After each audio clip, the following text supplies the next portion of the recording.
Common Sense by Thomas Paine.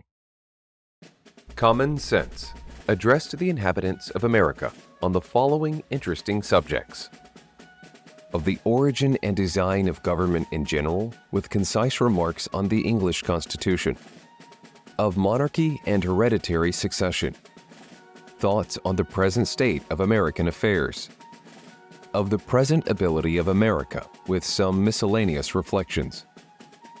A new edition with several additions in the body of work, to which is added an appendix, together with an address to the people called Quakers.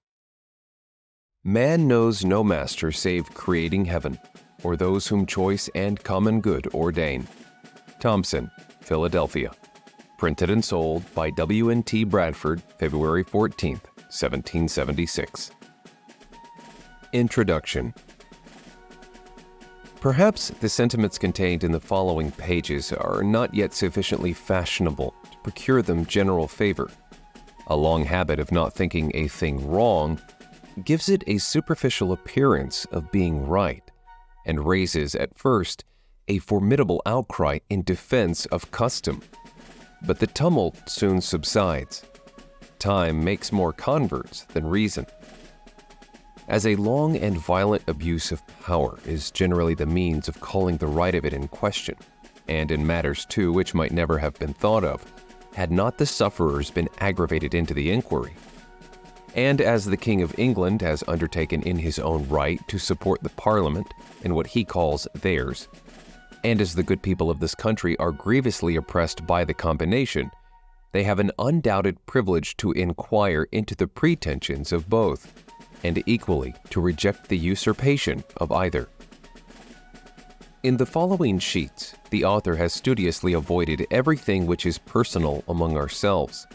Compliments as well as censure to individuals make no part thereof. The wise and the worthy need not the triumph of a pamphlet, and those whose sentiments are injudicious or unfriendly will cease of themselves unless too much pains are bestowed upon their conversion.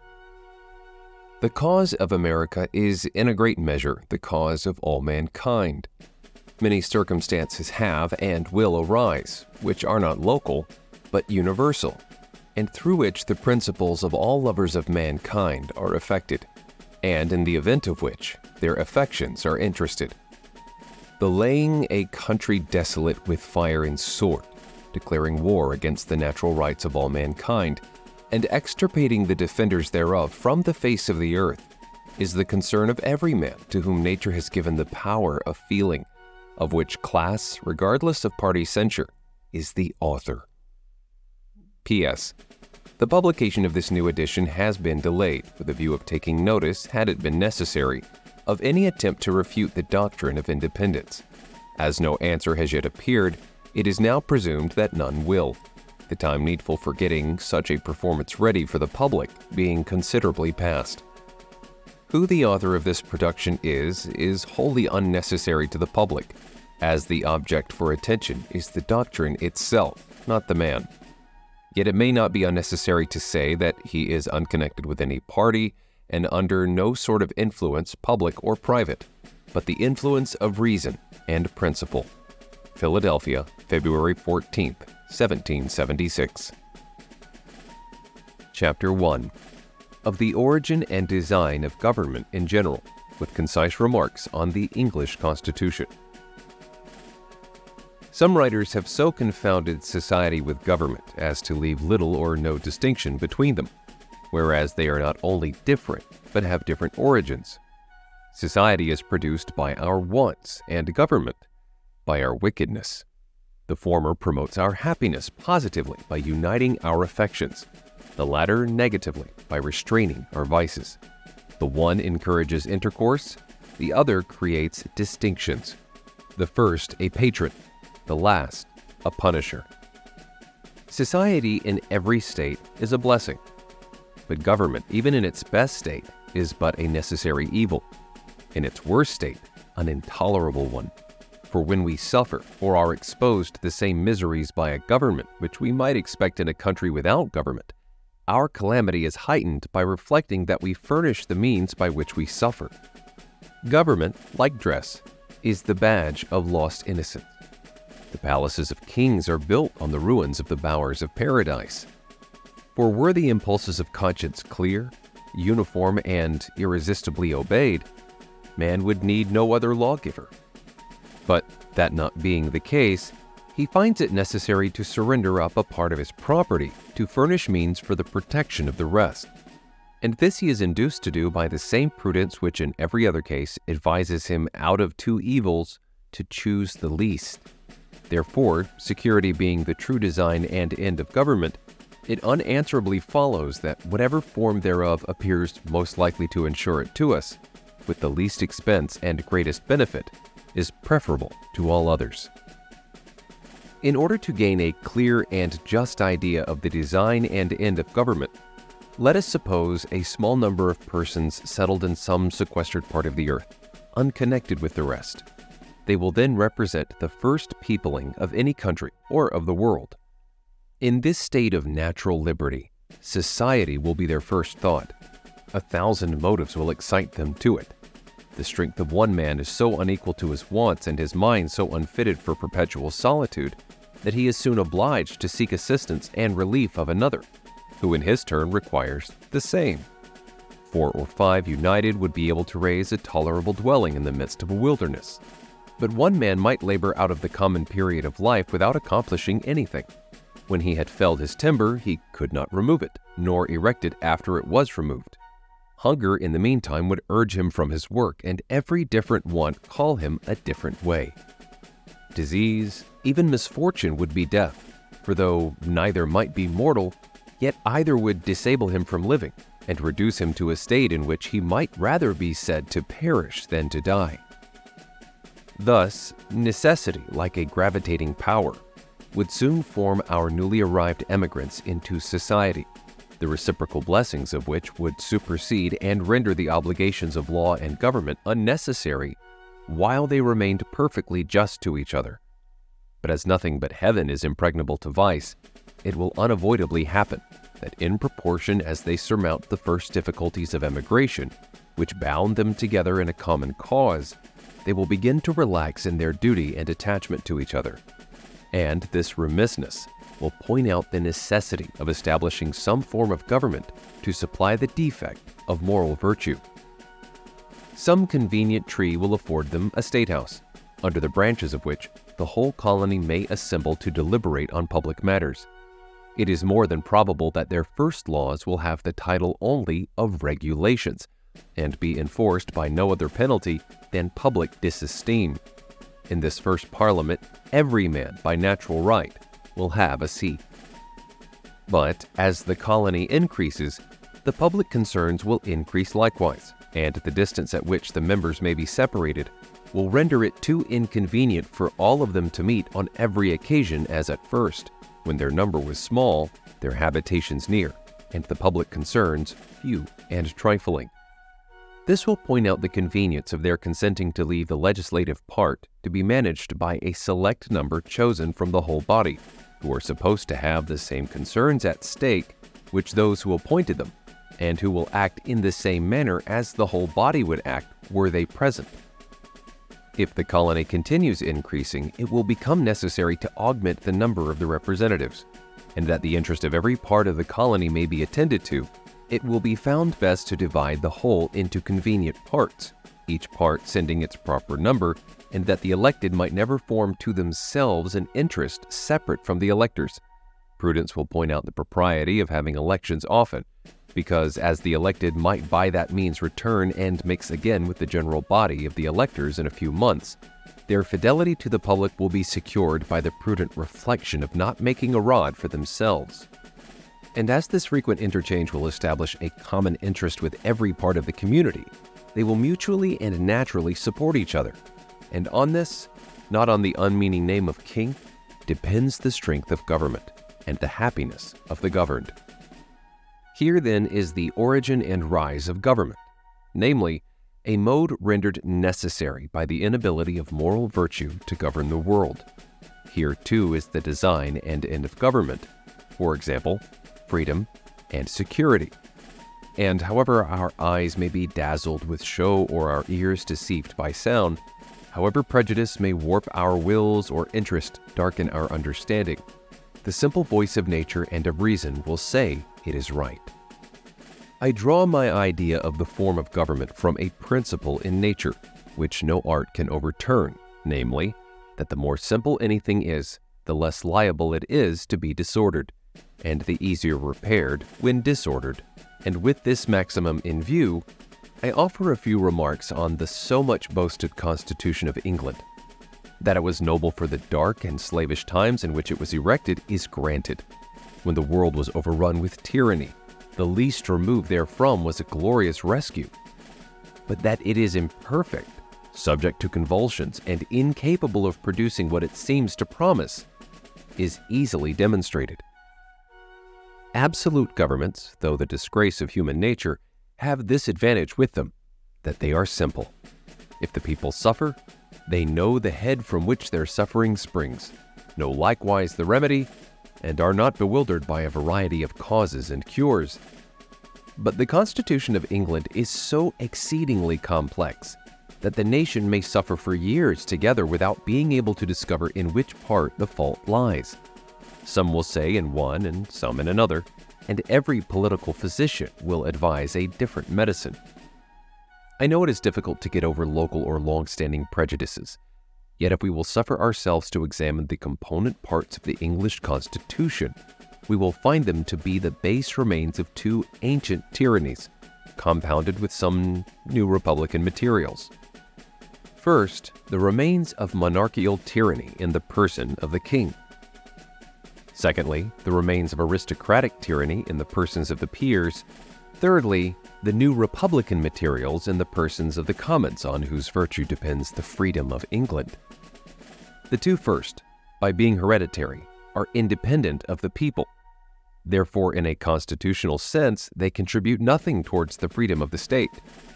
To say that the Constitution of England is a union of three powers reciprocally checking each other is farcical.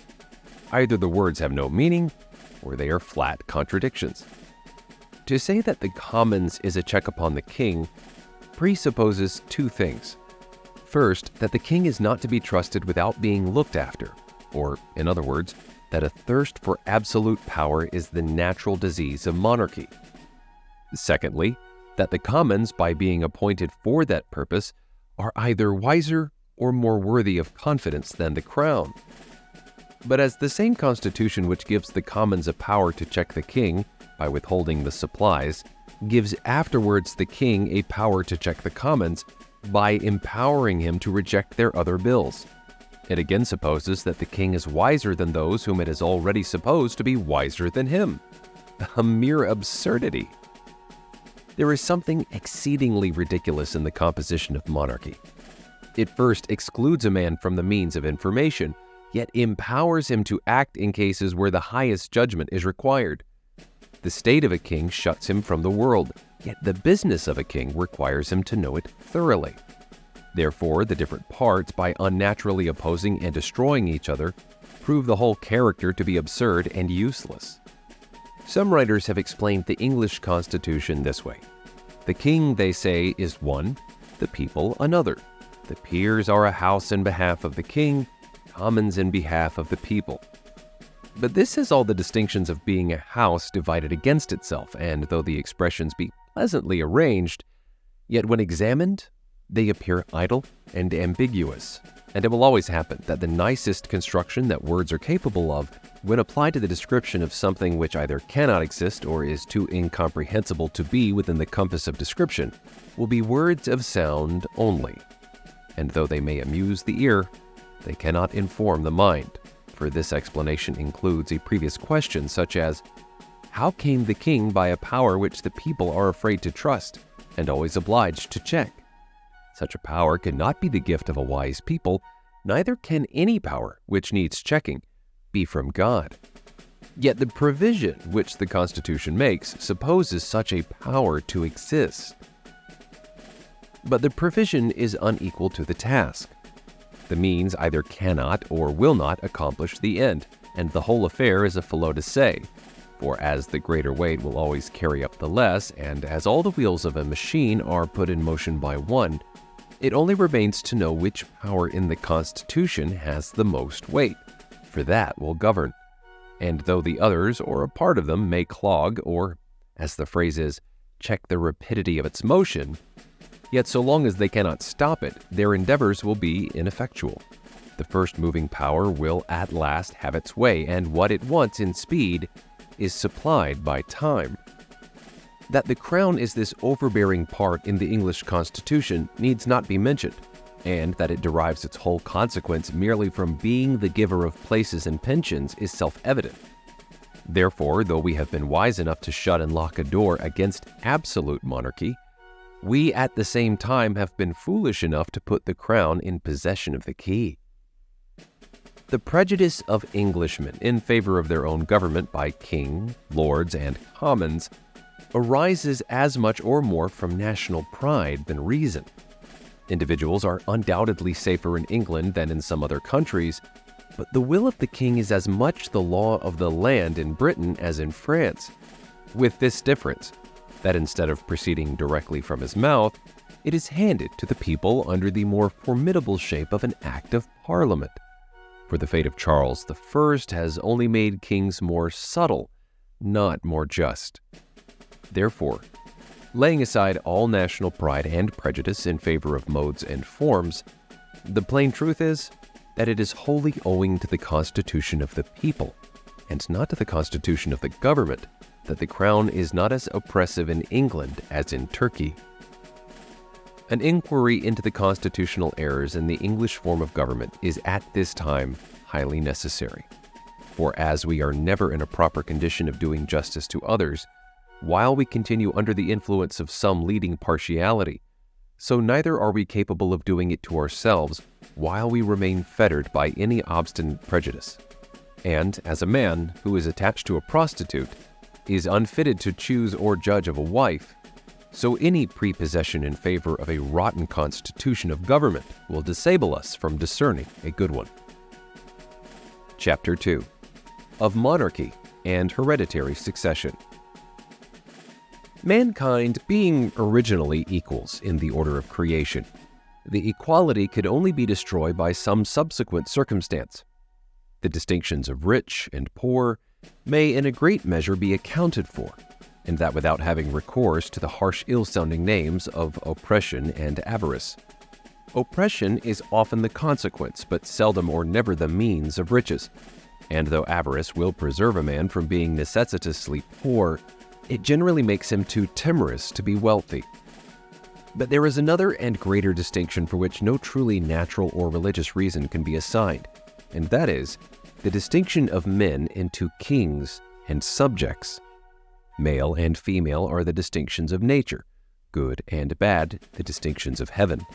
But how a race of men came into the world so exalted above the rest, and distinguished like some new species, is worth inquiring into, and whether they are the means of happiness or of misery to mankind. In the early ages of the world, according to the scripture chronology, there were no kings, the consequence of which was there were no wars. It is the pride of kings which throw mankind into confusion. Holland without a king has enjoyed more peace for this last century than any of the monarchical governments in Europe. Antiquity favors the same remark, for the quiet and rural lives of the first patriarchs have a happy something in them, which vanishes away when we come to the history of Jewish royalty. Government by kings was first introduced into the world by the heathens, from whom the children of Israel copied the custom. It was the most prosperous invention the devil ever set on foot for the promotion of idolatry. The heathens paid divine honors to their deceased kings, and the Christian world has improved on the plan by doing the same to their living ones. How impious is the title of sacred majesty applied to a worm, who in the midst of his splendor is crumbling into dust. As the exalting one man so greatly above the rest cannot be justified on the equal rights of nature, so neither can it be defended on the authority of Scripture. For the will of the Almighty, as declared by Gideon and the prophet Samuel, expressly disapproves of government by kings.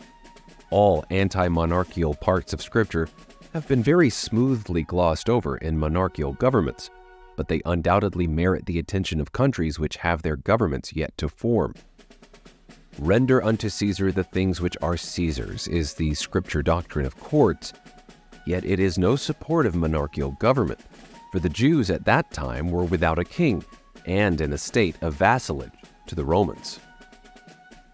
Near 3,000 years passed away from the Mosaic account of the creation till the Jews, under a national delusion, requested a king. Till then, their form of government, except in extraordinary cases where the Almighty interposed, was a kind of republic administered by a judge and the elders of the tribes. Kings they had none, and it was held sinful to acknowledge any being under that title but the Lord of hosts. And when a man seriously reflects on the idolatrous homage which is paid to the persons of kings, he need not wonder that the Almighty, ever jealous of his honor, should disapprove of a form of government which so impiously invades the prerogative of heaven. Monarchy is ranked in Scripture as one of the sins of the Jews, for which a curse in reserve is denounced against them. The history of that transaction is worth attending to. The children of Israel being oppressed by the Midianites, Gideon marched against them with a small army, and victory, through the divine interposition, decided in his favor. The Jews, elate with success and attributing it to the generalship of Gideon, proposed making him a king, saying, "Rule you over us, you and your son and your son's son." Here was temptation in its fullest extent, not a kingdom only, but a hereditary one. But Gideon, in the piety of his soul, replied, "I will not rule over you, neither will my son rule over you. The Lord will rule over you." Words need not be more explicit. Gideon does not decline the honor, but denies their right to give it. Neither does he compliment them with invented declarations of his thanks, but in the positive style of a prophet, charges them with disaffection to their proper sovereign, the King of Heaven. About 130 years after this, they fell again into the same error. The hankering which the Jews had for the idolatrous customs of the heathens is something exceedingly unaccountable. But so it was that, laying hold of the misconduct of Samuel's 2 sons, who were entrusted with some secular concerns, they came in an abrupt and clamorous manner to Samuel, saying, "Behold, you are old, and your sons walk not in your ways.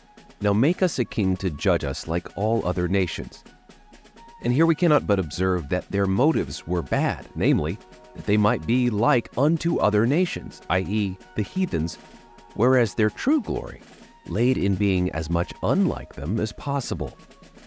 But the thing displeased Samuel when they said, "Give us a king to judge us." And Samuel prayed unto the Lord, and the Lord said unto Samuel, "Hearken unto the voice of the people in all that they say unto you, for they have not rejected you, but they have rejected me, that I should not reign over them, according to all the works which they had done since the day I brought them up out of Egypt, even unto this day, wherewith they have forsaken me and served other gods, so do they also unto you. Now therefore hearken unto their voice, howbeit protest solemnly unto them, and show them the manner of the king that will reign over them, i.e., not of any particular king, but the general manner of the kings of the earth, whom Israel was so eagerly copying after. And notwithstanding the great distance of time and difference of manners, the character is still in fashion. And Samuel told all the words of the Lord unto the people that asked of him a king. And he said, "This will be the manner of the king that will reign over you. He will take your sons and appoint them for himself, for his chariots, and to be his horsemen. And some will run before his chariots." This description agrees with the present mode of impressing men. "And he will appoint him captains over thousands and captains over 50s, and will set them to ear his ground and to reap his harvest, and to make his instruments of war, and instruments of his chariots. And he will take your daughters to be confectionaries, and to be cooks, and to be bakers." This describes the expense and luxury as well as the oppression of kings. "And he will take your fields and your olive yards, even the best of them, and give them to his servants. And he will take the tenth of your feed and of your vineyards, and give them to his officers and to his servants," by which we see that bribery, corruption, and favoritism are the standing vices of kings. And he will take the 10th of your men servants and your maidservants and your goodliest young men and your asses and put them to his work. And he will take the 10th of your sheep, and you will be his servants. And you will cry out in that day because of your king, which you will have chosen, and the Lord will not hear you in that day. This accounts for the continuation of monarchy. Neither do the characters of the few good kings which have lived since either sanctify the title or blot out the sinfulness of the origin. The high encomium given of David takes no notice of him officially as a king, but only as a man after God's own heart. Nevertheless, the people refused to obey the voice of Samuel, and they said, "No, but we will have a king over us, that we may be like all the nations, and that our king may judge us, and go out before us, and fight our battles." Samuel continued to reason with them, but to no purpose. He set before them their ingratitude, but all would not avail.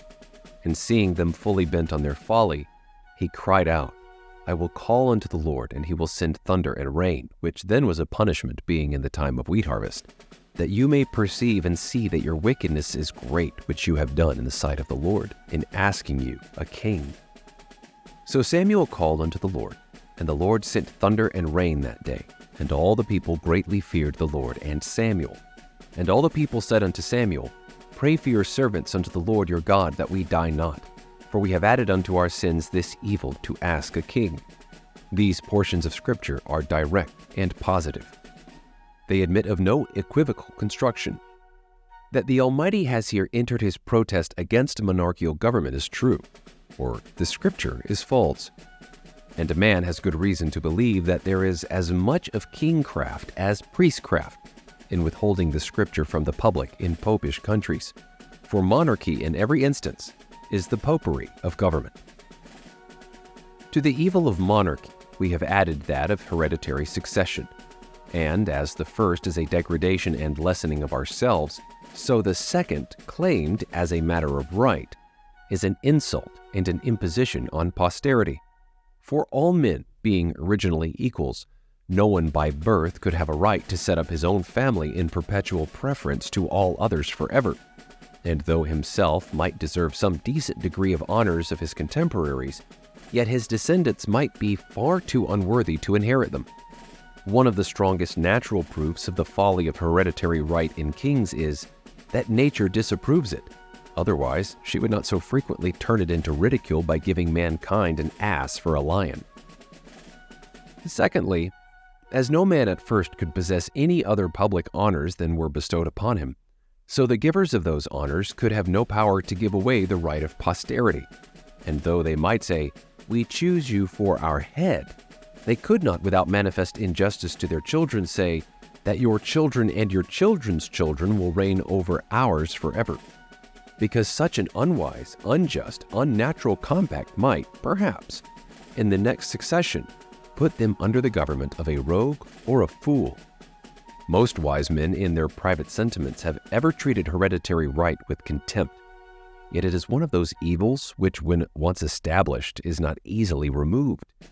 Many submit from fear, others from superstition, and the more powerful part shares with the king the plunder of the rest. This is supposing the present race of kings in the world to have had an honorable origin, whereas it is more than probable that could we take off the dark covering of antiquity and trace them to their first rise, that we should find the first of them nothing better than the principal ruffian of some restless gang, whose savage manners or preeminence in sutility obtained him the title of chief among plunderers, and who, by increasing in power and extending his depredations, overawed the quiet and defenseless to purchase their safety by frequent contributions. Yet his electors could have no idea of giving hereditary right to his descendants, because such a perpetual exclusion of themselves was incompatible with the free and unrestrained principles they professed to live by. Therefore, hereditary succession in the early ages of monarchy could not take place as a matter of claim, but as something casual or complementary. But as few or no records were extant in those days, and traditional history stuffed with fables, it was very easy, after the lapse of a few generations, to trump up some superstitious tale, conveniently timed, Muhammad-like, to cram hereditary right down the throats of the vulgar. Perhaps the disorders were threatened, or seemed to threaten, on the decease of a leader and the choice of a new one, for elections among ruffians could not be very orderly, induced many at first to favor hereditary pretensions, by which means it happened, as it has happened since, that what at first was submitted to as a convenience was afterwards claimed as a right. England, since the conquest, has known some few good monarchs, but groaned beneath a much larger number of bad ones. Yet no man in his senses can say that their claim under William the Conqueror is a very honorable one.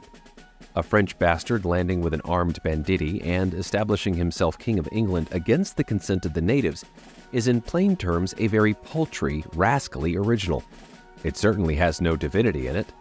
However, it is needless to spend much time in exposing the folly of hereditary right. If there are any so weak as to believe it, let them promiscuously worship the ass and lion, and welcome. I will neither copy their humility nor disturb their devotion. Yet I should be glad to ask how they suppose kings came at first.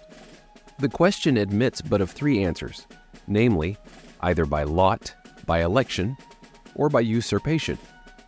If the first king was taken by lot, it establishes a precedent for the next, which excludes hereditary succession. Saul was by lot, yet the succession was not hereditary. Neither does it appear from that transaction there was any intention it ever should. If the first king of any country was by election, that likewise establishes a precedent for the next. For to say that the right of all future generations is taken away by the act of the first electors, in their choice not only of a king but of a family of kings forever, has no parallel in or out of Scripture, but the doctrine of original sin, which supposes the free will of all men lost in Adam. And from such comparison, and it will admit of no other, hereditary succession can derive no glory. For as in Adam all sinned, and as in the first electors all men obeyed, as in the one all mankind were subjected to Satan, and in the other to sovereignty, as our innocence was lost in the first, and our authority in the last, and as both disable us from reassuming some former state and privilege, it unanswerably follows that original sin and hereditary succession are parallels, dishonorable rank, inglorious connection. Yet the most subtile sophist cannot produce a juster simile. As to usurpation, no man will be so hardy as to defend it, and that William the Conqueror was a usurper is a fact not to be contradicted. The plain truth is that the antiquity of English monarchy will not bear looking into. But it is not so much the absurdity as the evil of hereditary succession which concerns mankind. Did it ensure a race of good and wise men, it would have the seal of divine authority. But as it opens a door to the foolish, the wicked, and the improper, it has in it the nature of oppression. Men who look upon themselves born to reign and others to obey soon grow insolent. Selected from the rest of mankind, their minds are early poisoned by importance, and the world they act in differs so materially from the world at large that they have but little opportunity of knowing its true interests, and when they succeed to the government are frequently the most ignorant and unfit of any throughout the dominions. Another evil which attends hereditary succession is that the throne is subject to be possessed by a minor at any age, all which time the regency, acting under the cover of a king, have every opportunity and inducement to betray their trust. The same national misfortune happens when a king worn out with age and infirmity enters the last stage of human weakness. In both these cases, the public becomes a prey to every miscreant who can tamper successfully with the follies either of age or infancy. The most plausible plea which has ever been offered in favor of hereditary succession is that it preserves a nation from civil wars, and were this true, it would be weighty, whereas it is the most bare-faced falsity ever imposed upon mankind. The whole history of England disowns the fact. 30 kings and 2 minors have reigned in that distracted kingdom since the conquest, in which time there have been, including the Revolution, no less than 8 civil wars and 19 rebellions. Therefore, instead of making for peace, it makes against it, and destroys the very foundation it seems to stand on. The contest for monarchy and succession between the houses of York and Lancaster laid England in a scene of blood for many years. 12 pitched battles, besides skirmishes and sieges, were fought between Henry and Edward. Twice was Henry prisoner to Edward, who in his turn was prisoner to Henry. And so uncertain is the fate of war and the temper of a nation, when nothing but personal matters are the ground of a quarrel, that Henry was taken in triumph from a prison to a palace, and Edward obliged to fly from a palace to a foreign land. Yet, as sudden transitions of temper are seldom lasting, Henry in his turn was driven from the throne, and Edward recalled to succeed him, the Parliament always following the strongest side. This contest began in the reign of Henry VI and was not entirely extinguished till Henry VII, in whom the families were united, including a period of 67 years, such as from 1422 to 1489. In short, monarchy and succession have laid, not this or that kingdom only, but the world in blood and ashes. It is a form of government which the Word of God bears testimony against, and blood will attend it. If we inquire into the business of a king, we will find that in some countries they have none, and after sauntering away their lives without pleasure to themselves or advantage to the nation, withdraw from the scene and leave their successors to tread the same idle round. In absolute monarchies, the whole weight of business, civil and military, lies on the king. The children of Israel, in their request for a king, urged this plea, that he may judge us and go out before us and fight our battles. But in countries where he is neither a judge nor a general, as in England, a man would be puzzled to know what is his business. The nearer any government approaches to a republic, the less business there is for a king. It is somewhat difficult to find a proper name for the government of England. Sir William Meredith calls it a republic, but in its present state it is unworthy of the name, because the corrupt influence of the crown, by having all the places in its disposal, has so effectually swallowed up the power and eaten out the virtue of the House of Commons, the Republican part in the Constitution, that the government of England is nearly as monarchical as that of France or Spain. Men fall out with names without understanding them, for it is the Republican and not the monarchical part of the Constitution of England which Englishmen glory in. For example, the liberty of choosing a House of Commons from out of their own body. And it is easy to see that when Republican virtue fails, slavery ensues. Why is the Constitution of England sickly? But because monarchy has poisoned the Republic. The crown has engrossed the Commons. In England, a king has little more to do than to make war and give away places, which, in plain terms, is to impoverish the nation and set it together by the ears.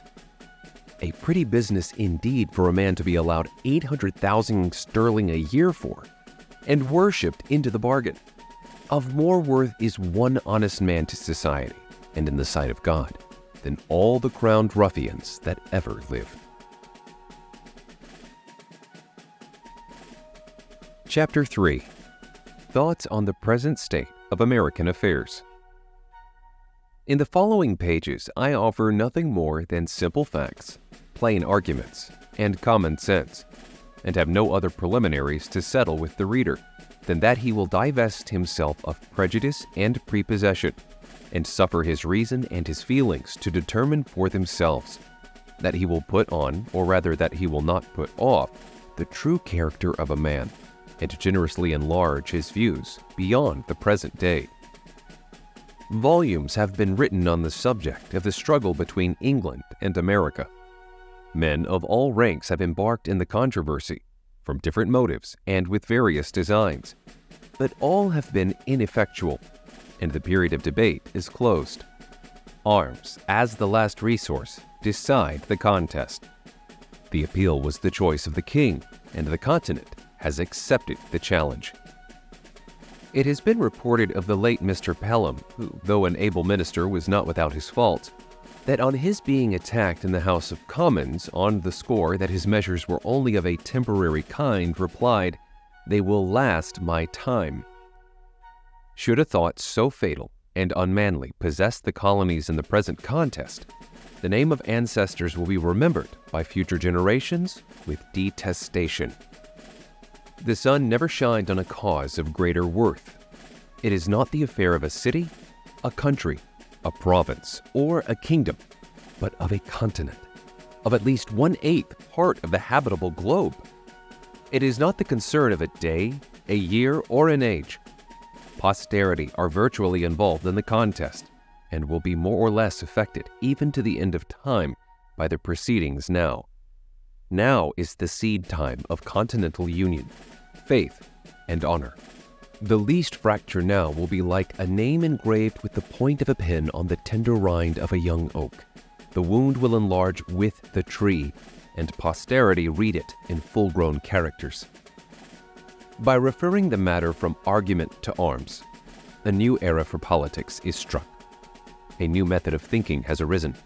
All plans, proposals, etc., prior to the 19th of April, i.e., to the commencement of hostilities, are like the almanacs of the last year, which, though proper then, are superseded and useless now.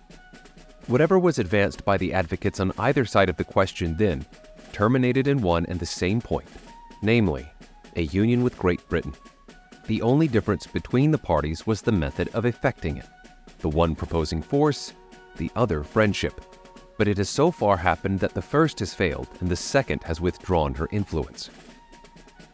As much has been said of the advantages of reconciliation, which, like an agreeable dream, has passed away and left us as we were, it is but right that we should examine the contrary side of the argument, and inquire into some of the many material injuries which these colonies sustain, and always will sustain, by being connected with and dependent on Great Britain. To examine that connection and dependence on the principles of nature and common sense, to see what we have to trust to if separated, and what we are to expect if dependent. I have heard it asserted by some that as America has flourished under her former connection with Great Britain, that the same connection is necessary towards her future happiness, and will always have the same effect. Nothing can be more fallacious than this kind of argument. We may as well assert that because a child has thrived upon milk that it is never to have meat, or that the first 20 years of our lives is to become a precedent for the next 20. But even if this is admitting more than is true, for I answer roundly that America would have flourished as much and probably much more had no European power had anything to do with her. The commerce by which she has enriched herself are the necessaries of life, and will always have a market while eating is the custom of Europe. But she has protected us, say some. That she has engrossed us is true, and defended the continent at our expense as well as her own is admitted, and she would have defended Turkey from the same motive, such as the sake of trade and dominion. Alas, we have been long led away by ancient prejudices, and made large sacrifices to superstition.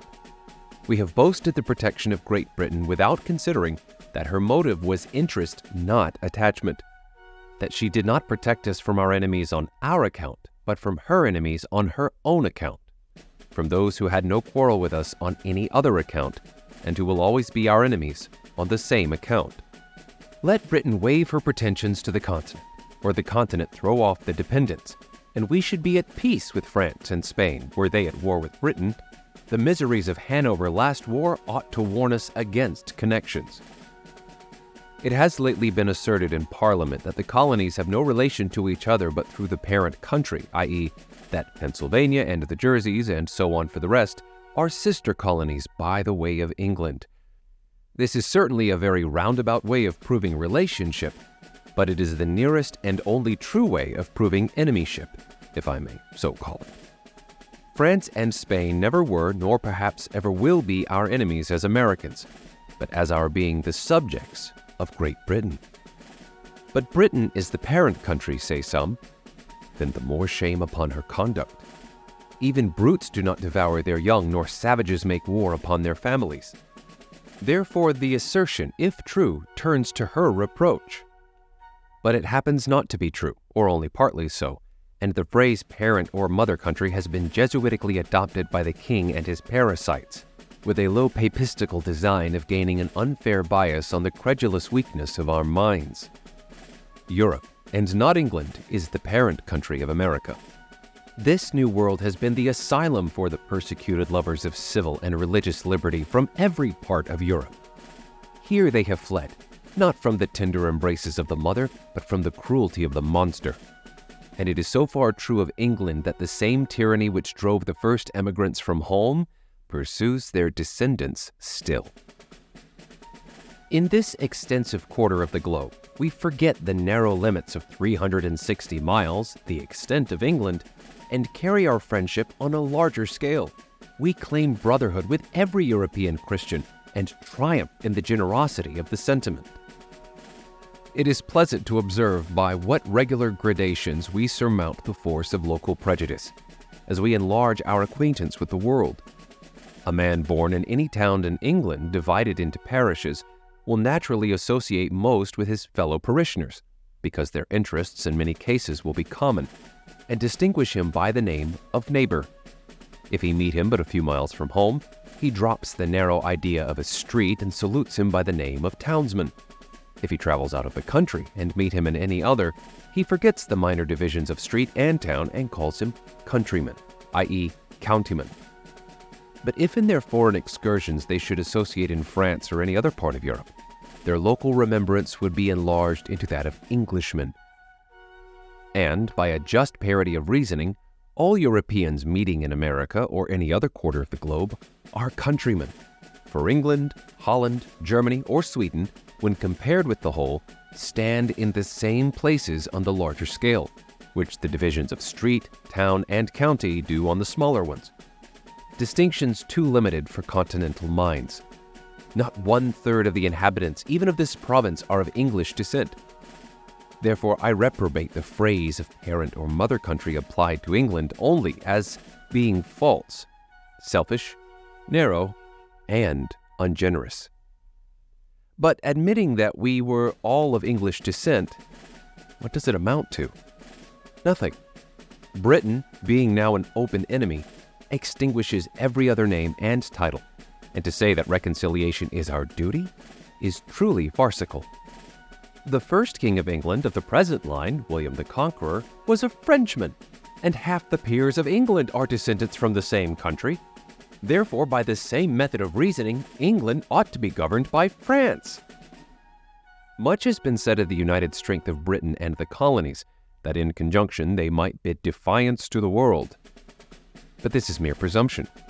The fate of war is uncertain, neither do the expressions mean anything. For this continent would never suffer itself to be drained of inhabitants to support the British arms in either Asia, Africa, or Europe. Besides, what have we to do with setting the world at defiance? Our plan is commerce, and that, well attended to, will secure us the peace and friendship of all Europe, because it is the interest of all Europe to have America a free port. Her trade will always be a protection, and her barrenness of gold and silver secure her from invaders. I challenge the warmest advocate for reconciliation to show a single advantage that this continent can reap by being connected with Great Britain. I repeat the challenge. Not a single advantage is derived. Our corn will fetch its price in any market in Europe, and our imported goods must be paid for by them where we will.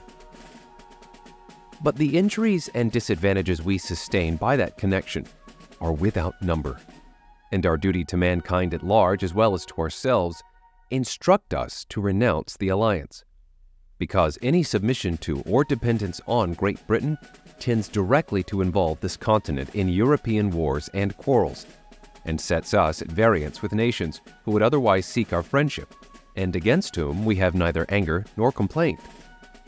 As Europe is our market for trade, we ought to form no partial connection with any part of it.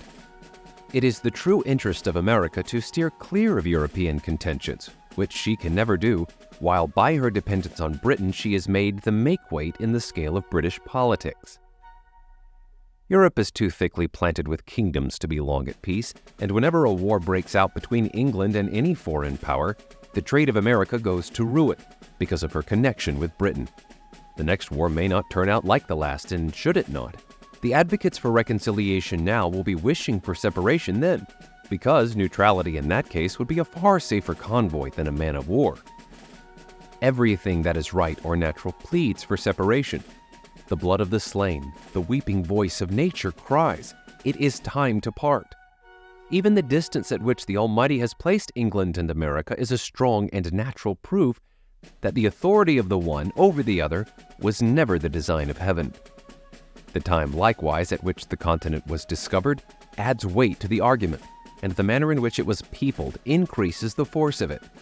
The Reformation was preceded by the discovery of America, as if the Almighty graciously meant to open a sanctuary to the persecuted in future years, when home should afford neither friendship nor safety. The authority of Great Britain over this continent is a form of government, which sooner or later must have an end. And a serious mind can draw no true pleasure by looking forward under the painful and positive conviction that what he calls the present Constitution is merely temporary. As parents, we can have no joy knowing that this government is not sufficiently lasting to ensure anything which we may bequeath to posterity. And by a plain method of argument, as we are running the next generation into debt, we ought to do the work of it. Otherwise, we use them meanly and pitifully. In order to discover the line of our duty rightly, we should take our children in our hand and fix our station a few years farther into life. That eminence will present a prospect which a few present years and prejudices conceal from our sight. Though I would carefully avoid giving unnecessary offense, yet I am inclined to believe that all those who espouse the doctrine of reconciliation may be included within the following descriptions: interested men who are not to be trusted, weak men who cannot see, prejudiced men who will not see, and a certain set of moderate men who think better of the European world than it deserves. And this last class, by an ill-judged deliberation, will be the cause of more calamities to this continent than all the other three. It is the good fortune of many to live distant from the scene of sorrow. The evil is not sufficient brought to their doors to make them feel the precariousness with which all American property is possessed. But let our imaginations transport us for a few moments to Boston. That seat of wretchedness will teach us wisdom, and instruct us forever to renounce a power in whom we can have no trust.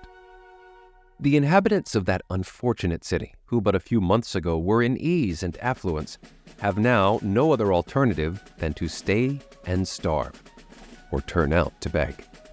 Endangered by the fire of their friends if they continue within the city, and plundered by the soldiery if they leave it. In their present condition, they are prisoners without the hope of redemption, and in a general attack for their relief, they would be exposed to the fury of both armies.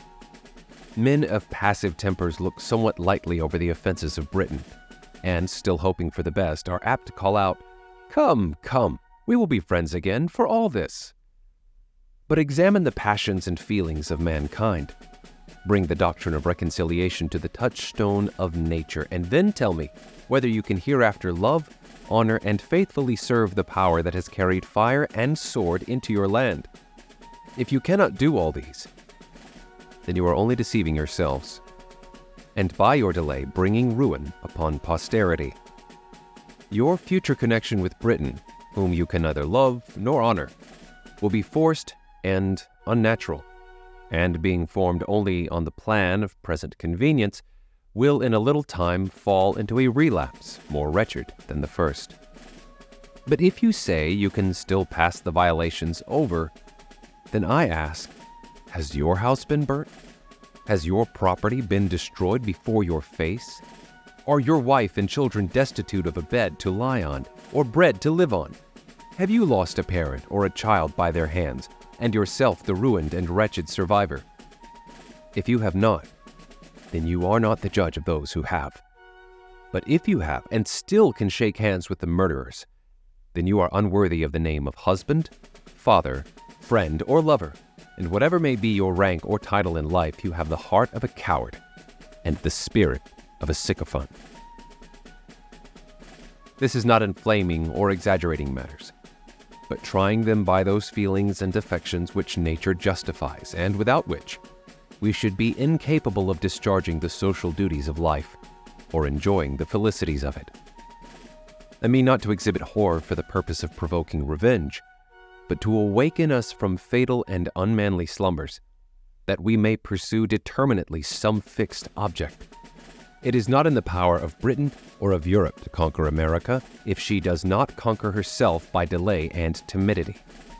The present winter is worth an age if rightly employed, but if lost or neglected, the whole continent will partake of the misfortune. And there is no punishment which that man will not deserve, be he who or what or where he will, that may be the means of sacrificing a season so precious and useful. It is repugnant to reason, to the universal order of things, to all examples from former ages, to suppose that this continent can longer remain subject to any external power. The most sanguine in Britain does not think so. The utmost stretch of human wisdom cannot, at this time, compass a plan short of separation, which can promise the continent even a year's security. Reconciliation is now a fallacious dream.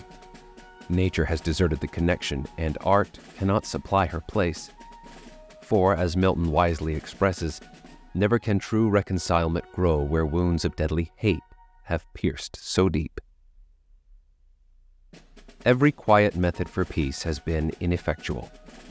Our prayers have been rejected with disdain, and only tended to convince us that nothing flatters vanity, or confirms obstinacy in kings more than repeated petitioning.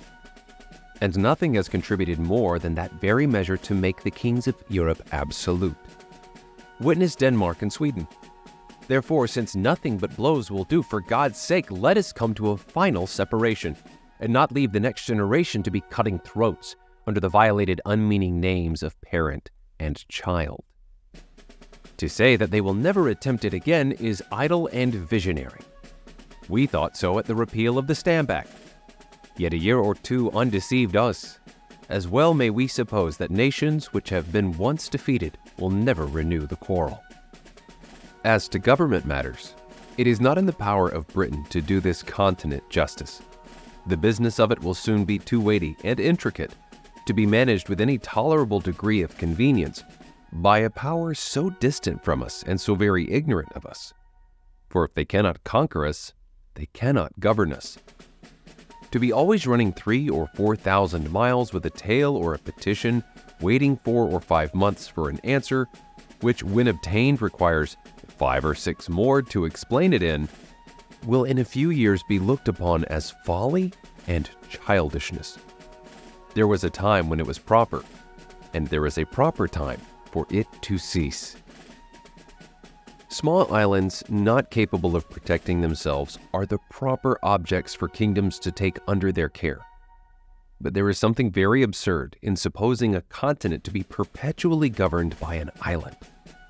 In no instance has nature made the satellite larger than its primary planet, and as England and America, with respect to each other, reverses the common order of nature, it is evident they belong to different systems. England to Europe, America to itself. I am not induced by motives of pride, party, or resentment to espouse the doctrine of separation and independence. I am clearly, positively, and conscientiously persuaded that it is the true interest of this continent to be so, that everything short of that is mere patchwork, that it can afford no lasting felicity, that it is leaving the sword to our children and shrinking back at a time when a little more, a little farther, would have rendered this continent the glory of the earth. As Britain has not manifested the least inclination towards a compromise, we may be assured that no terms can be obtained worthy the acceptance of the continent, or any ways equal to the expense of blood and treasure we have been already put to. The object contended for ought always to bear some just proportion to the expense. The removal of North, or the whole detestable junto, is a matter unworthy the millions we have expended. A temporary stoppage of trade was an inconvenience, which would have sufficiently balanced the repeal of all the acts complained of, had such repeals been obtained. But if the whole continent must take up arms, if every man must be a soldier, it is scarcely worth our while to fight against a contemptible ministry only.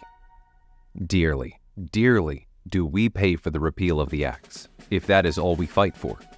For in a just estimation, it is as great a folly to pay a Bunker Hill price for law as for land, as I have always considered the independency of this continent as an event which sooner or later must arrive.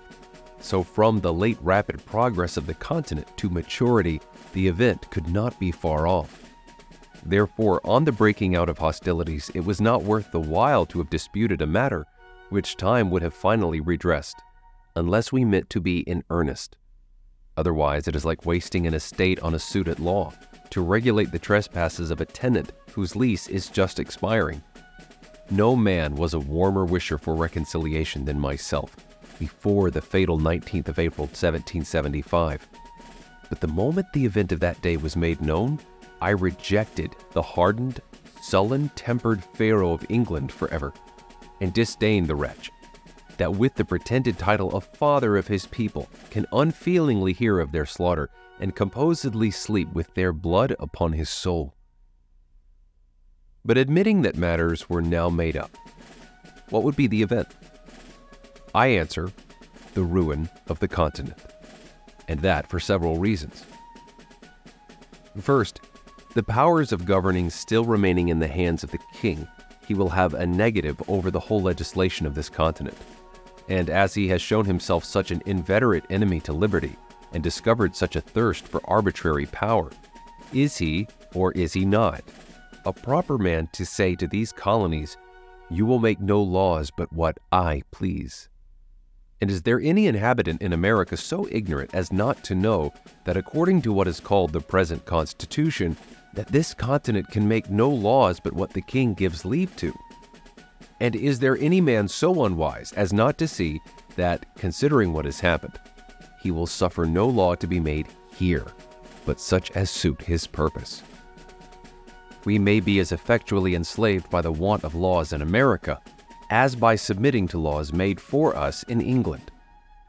After matters are made up, as it is called, can there be any doubt but the whole power of the crown will be exerted to keep this continent as low and humble as possible? Instead of going forward, we will go backward, or be perpetually quarreling or ridiculously petitioning. We are already greater than the king wishes us to be, and will he not hereafter endeavor to make us less? To bring the matter to one point, is the power who is jealous of our prosperity a proper power to govern us? Whoever says no to this question is an independent, for independency means no more than whether we will make our own laws, or whether the king, the greatest enemy this continent has or can have, will tell us there will be no laws but such as I like. But the king, you will say, has a negative in England. The people there can make no laws without his consent.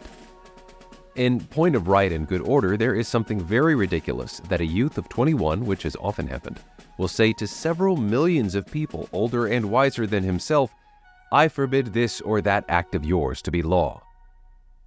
But in this place, I decline this sort of reply, though I will never cease to expose the absurdity of it, and only answer that England being the king's residence, and America not so, makes quite another case. The king's negative here is 10 times more dangerous and fatal than it can be in England, for there he will scarcely refuse his consent to a bill for putting England into as strong a state of defense as possible, and in America he would never suffer such a bill to be passed. America is only a secondary object in the system of British politics. England consults the good of this country no farther than it answers her own purpose. Therefore, her own interest leads her to suppress the growth of ours in every case which does not promote her advantage, or in the least interferes with it. A pretty state we should soon be in under such a second-hand government, considering what has happened. Men do not change from enemies to friends by the alteration of a name. And in order to show that reconciliation now is a dangerous doctrine, I affirm that it would be policy in the king at this time to repeal the acts for the sake of reinstating himself in the government of the provinces, in order that he may accomplish by craft and subtlety in the long run what he cannot do by force and violence in the short one. reconciliation, and ruin are nearly related.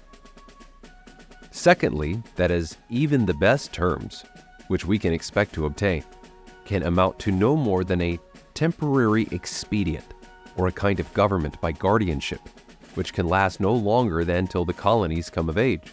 So the general face and state of things in the interim will be unsettled and unpromising. Emigrants of property will not choose to come to a country whose form of government hangs but by a thread, and who is every day tottering on the brink of commotion and disturbance. And numbers of the present inhabitants would lay hold of the interval to dispense of their effects and quit the continent. But the most powerful of all arguments is that nothing but independence, i.e., a continental form of government, can keep the peace of the continent and preserve it inviolate from civil wars. I dread the event of a reconciliation with Britain now, as it is more than probable that it will be followed by a revolt somewhere or other, the consequences of which may be far more fatal than all the malice of Britain. Thousands are already ruined by British barbarity. Thousands more will probably suffer the same fate. Those men have other feelings than us who have nothing suffered. All they now possess is liberty. What they before enjoyed is sacrificed to its service, and having nothing more to lose, they disdain submission. Besides, the general temper of the colonies towards a British government will be like that of a youth who is nearly out of his time. They will care very little about her. And a government which cannot preserve the peace is no government at all. And in that case, we pay our money for nothing. And pray, what is it that Britain can do whose power will be wholly on paper, should a civil tumult break out the very day after reconciliation? I have heard some men say, many of whom I believe spoke without thinking, that they dreaded an independence, fearing that it would produce civil wars. It is but seldom that our first thoughts are truly correct, and that is the case here. For there are 10 times more to dread from a patched-up connection than from independence.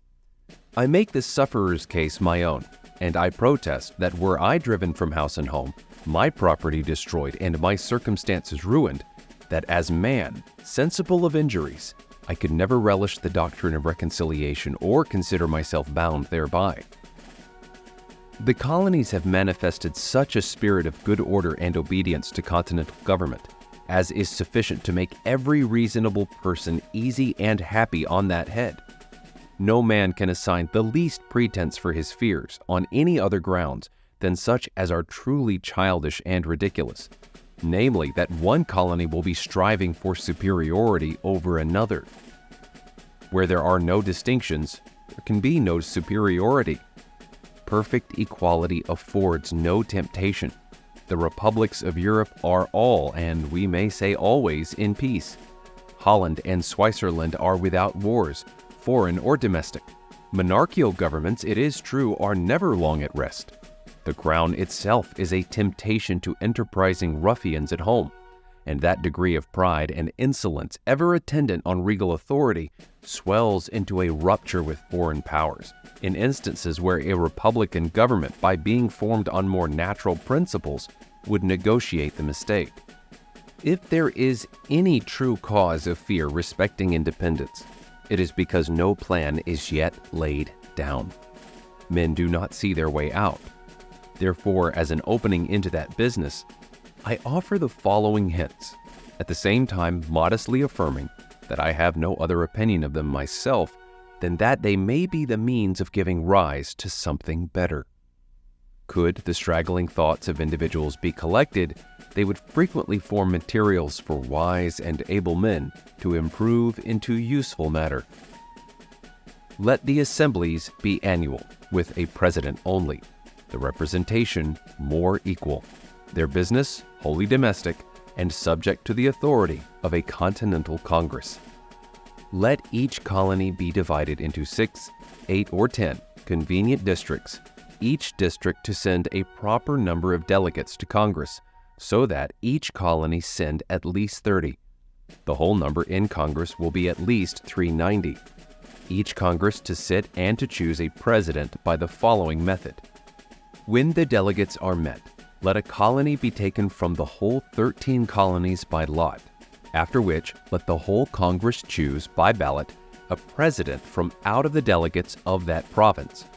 In the next Congress, let a colony be taken by lot from 12 only, omitting that colony from which the president was taken in the former Congress, and so proceeding on till the whole 13 will have had their proper rotation. And in order that nothing may pass into a law but what is satisfactorily just, not less than 3/5 of the Congress to be called a majority.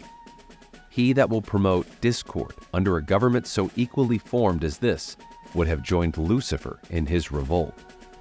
But as there is a peculiar delicacy from whom or in what manner this business must first arise, and as it seems most agreeable and consistent that it should come from some intermediate body between the governed and the governors, that is, between the Congress and the people, let a continental conference be held in the following manner and for the following purpose. A committee of 26 members of Congress, such as 2 for each colony, 2 members from each House of Assembly or Provincial Convention, and 5 representatives of the people at large to be chosen in the capital city or town of each province for and in behalf of the whole province by as many qualified voters as will think proper to attend from all parts of the province for that purpose. Or, if more convenient, the representatives may be chosen in 2 or 3 of the most populous parts thereof.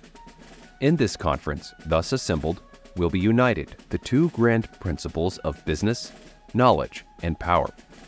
The members of Congress, assemblies, or conventions, by having had experience in national concerns, will be able and useful counselors, and the whole, being empowered by the people, will have a truly legal authority. The conferring members being met, let their business be to frame a continental charter, or Charter of the United Colonies, answering to what is called the Magna Carta of England, fixing the number and manner of choosing members of Congress, members of Assembly, with their date of sitting, and drawing the line of business and jurisdiction between them, always remembering that our strength is continental, not provincial. Securing freedom and property to all men, and, above all things, the free exercise of religion, according to the dictates of conscience, with such other matter as is necessary for a charter to contain. Immediately after which, the said conference to dissolve, and the bodies which will be chosen conformable to the said charter, to be the legislators and governors of this continent for the time being, whose peace and happiness may God preserve. Amen. Should any body of men be hereafter delegated for this or some similar purpose, I offer them the following extracts from that wise observer on governments, Dragonetti. The science, says he, of the politician consists in fixing the true point of happiness and freedom. Those men would deserve the gratitude of ages who should discover a mode of government that contained the greatest sum of individual happiness with the least national expense. Dragonetti on virtue and rewards. But where, says some, is the King of America? I'll tell you, friend, he reigns above, and does not make havoc of mankind like the royal brute of Britain. Yet that we may not appear to be defective even in earthly honors, let a day be solemnly set apart for proclaiming the charter.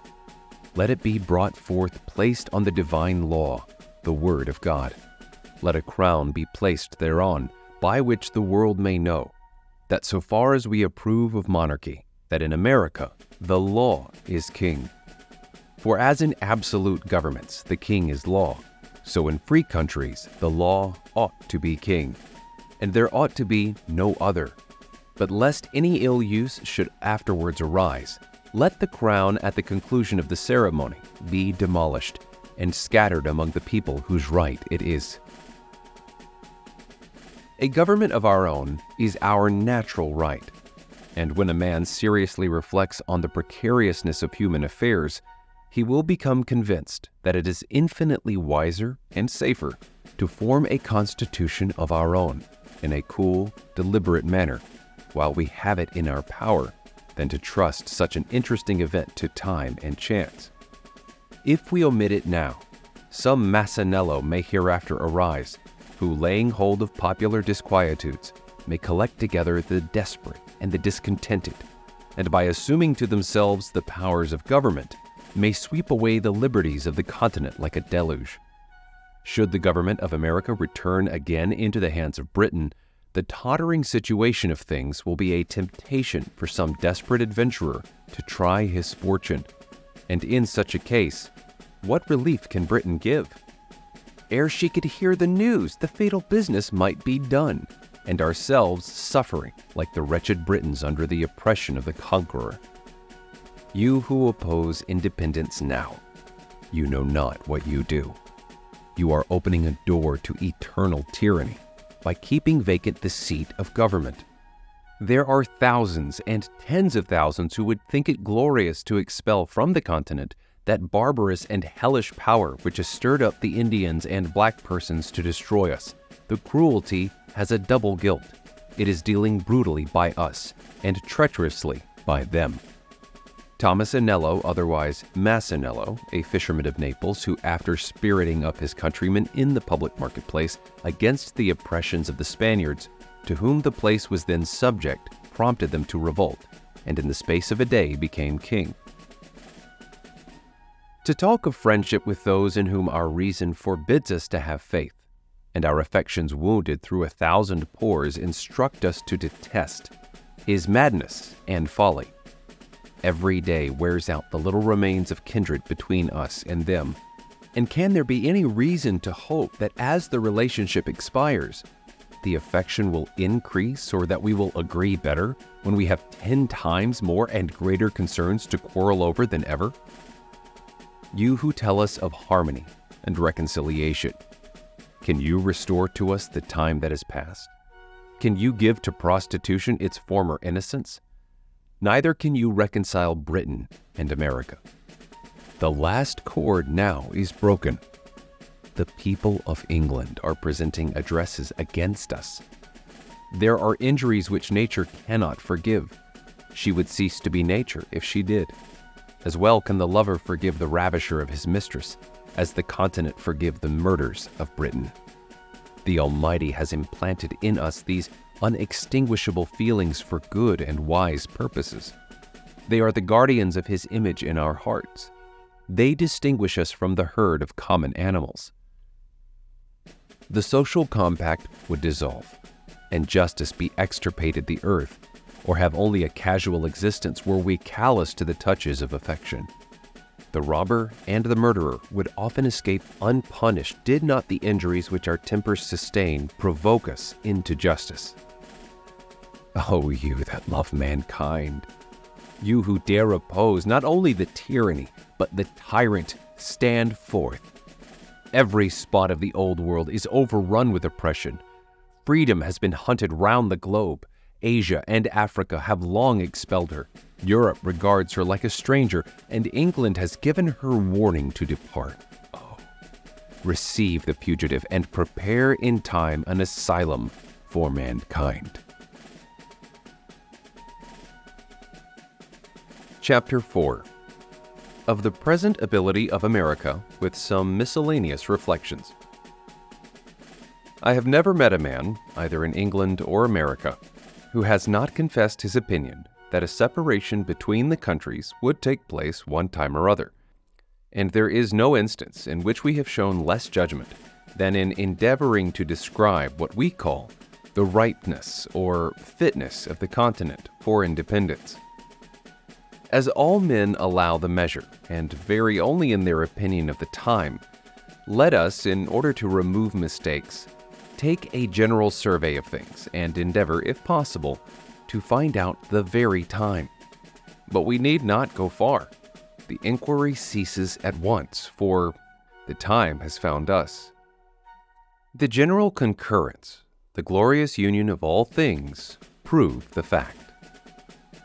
It is not in numbers, but in unity that our great strength lies. Yet our present numbers are sufficient to repel the force of all the world.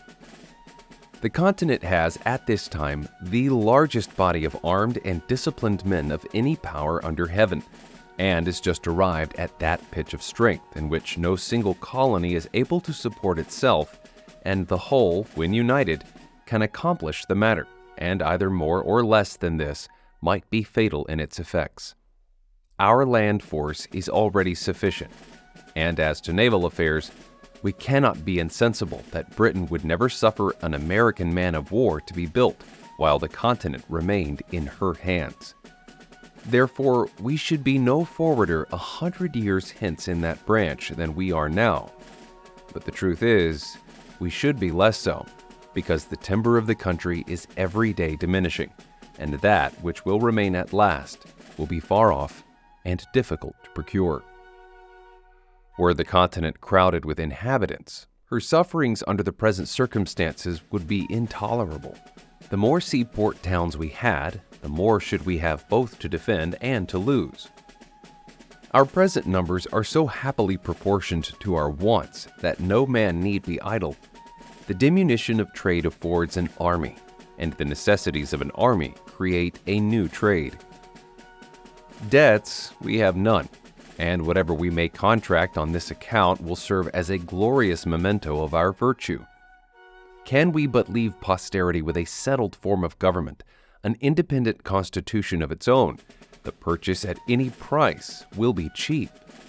But to expend millions for the sake of getting a few vile acts repealed and routing the present ministry only is unworthy the charge, and is using posterity with the utmost cruelty, because it is leaving them the great work to do and a debt upon their backs from which they derive no advantage. Such a thought is unworthy a man of honor, and is the true characteristic of a narrow heart and a peddling politician. The debt we may contract does not deserve our regard if the work be but accomplished. No nation ought to be without a debt. A national debt is a national bond, and when it bears no interest, is in no case a grievance. Britain is oppressed with a debt of upwards of 140 millions sterling, for which she pays upwards of 4 millions interest. And as a compensation for her debt, she has a large navy. America is without a debt and without a navy. Yet for the 20th part of the English national debt could have a navy as large again. The Navy of England is not worth at this time more than 3 millions and a half sterling. The first and second editions of this pamphlet were published without the following calculations, which are now given as a proof that the above estimation of the Navy is just. See Entick's Naval History, Intro, page 56. The charge of building a ship of each rate and furnishing her with masts, yards, sails, and rigging, together with a proportion of 8 months' boatswains and carpenters' sea stores, as calculated by Mr. Burchett, Secretary to the Navy. Pause this screen for the included table. And from this it is easy to sum up the value, or cost rather, of the whole British Navy, which in the year 1757, when it was at its greatest glory, consisted of the following ships and guns. Pause this screen for the included table. No country on the globe is so happily situated or so internally capable of raising a fleet as America. Tar, timber, iron, and cordage are her natural produce. We need go abroad for nothing. Whereas the Dutch, who make large profits by hiring out their ships of war to the Spaniards and Portuguese, are obliged to import most of the materials they use. We ought to view the building a fleet as an article of commerce, it being the natural manufactory of this country. It is the best money we can lay out. A navy, when finished, is worth more than it cost, and is that nice point in national policy in which commerce and protection are united. Let us build. If we want them not, we can sell, and by that means replace our paper currency with ready gold and silver. In point of manning a fleet, people in general run into great errors. It is not necessary that 1/4 part should be sailors. The terrible privateer Captain Death stood the hottest engagement of any ship last war, yet had not 20 sailors on board, though her complement of men was upwards of 200. A few able and social sailors will soon instruct a sufficient number of active landmen in the common work of a ship. Therefore, we never can be more capable to begin on maritime matters than now, while our timber is standing, our fisheries blocked up, and our sailors and shipwrights out of employ. Men of war of 70 and 80 guns were built 40 years ago in New England, and why not the same now? Shipbuilding is America's greatest pride, and in which she will in time excel the whole world. The great empires of the East are mostly inland and consequently excluded from the possibility of rivaling her. Africa is in a state of barbarism, and no power in Europe has either such an extent of coast or such an internal supply of materials. Where nature has given the one, she has withheld the other. To America only has she been liberal of both. The vast empire of Russia is almost shut out from the sea. Therefore, her boundless forests, her tar, iron, and cordage are only articles of commerce. In point of safety, ought we to be without a fleet? We are not the little people now, which we were 60 years ago. At that time, we might have trusted our property in the streets, or fields rather, and slept securely without locks or bolts to our doors or windows. The case now is altered, and our methods of defense ought to improve with our increase of property. A common pirate 12 months ago might have come up the Delaware and laid the city of Philadelphia under instant contribution, for what sum he pleased, and the same might have happened to other places. No, any daring fellow in a brig of 14 or 16 guns might have robbed the whole continent and carried off $500,000 of money. These are circumstances which demand our attention and point out the necessity of naval protection. Some perhaps will say that after we have made it up with Britain, she will protect us. Can we be so unwise as to mean that she will keep a navy in our harbors for that purpose? Common sense will tell us that the power which has endeavored to subdue us is of all others the most improper to defend us. Conquest may be effected under the pretense of friendship, and ourselves, after a long and brave resistance, be at last cheated into slavery. And if her ships are not to be admitted into our harbors, I would ask, how is she to protect us? A navy 3,000 or 4,000 miles off can be of little use, and on sudden emergencies, none at all. Therefore, if we must hereafter protect ourselves, why not do it for ourselves? Why do it for another? The English list of ships of war is long and formidable, but not a tenth part of them are at any one time fit for service, numbers of them not in being. Yet their names are pompously continued in the list, if only a plank be left of the ship, and not a fifth part as such as are fit for service can be spared on any one station at one time. The East and West Indies, Mediterranean, Africa, and other parts over which Britain extends her claim make large demands upon her navy.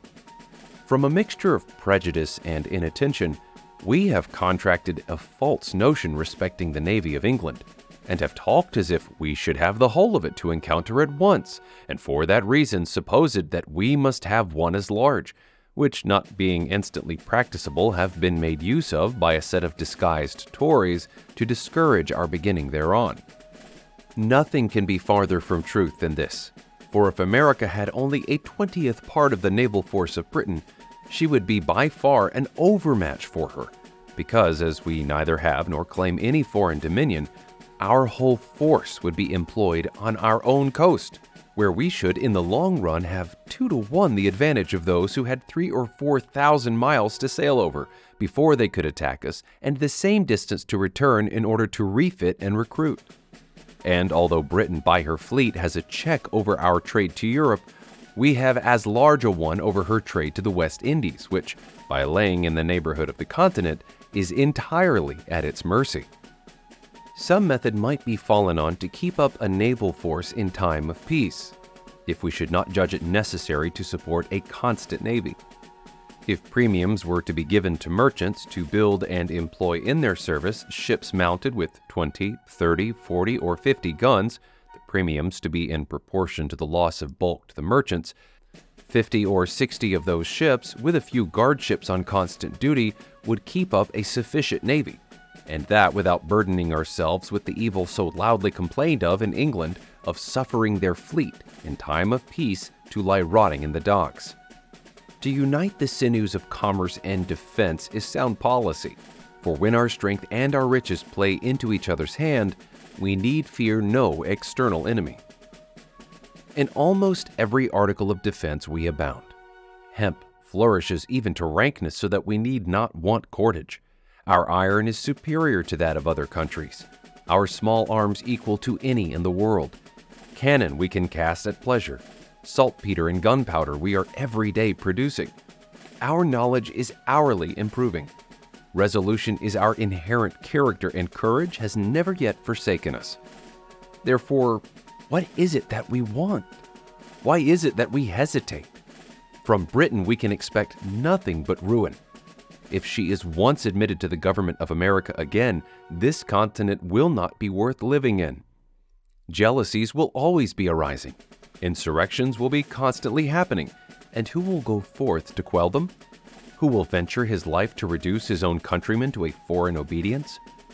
The difference between Pennsylvania and Connecticut respecting some unlocated lands shows the insignificance of a British government, and fully proves that nothing but continental authority can regulate continental matters. Another reason why the present time is preferable to all others is that the fewer our numbers are, the more land there is yet unoccupied, which, instead of being lavished by the king on his worthless dependents, may be hereafter applied not only to the discharge of the present debt, but to the constant support of government. No nation under heaven has such an advantage as this. The infant state of the colonies, as it is called, so far from being against, is an argument in favor of independence. We are sufficiently numerous, and were we more so, we might be less united. It is a matter worthy of observation that the more a country is peopled, the smaller their armies are. In military numbers, the ancients far exceeded the moderns, and the reason is evident. For trade being the consequence of population, men become too much absorbed thereby to attend to anything else. Commerce diminishes the spirit, both of patriotism and military defense, and history sufficiently informs us that the bravest achievements were always accomplished in the non-age of a nation. With the increase of commerce, England has lost its spirit.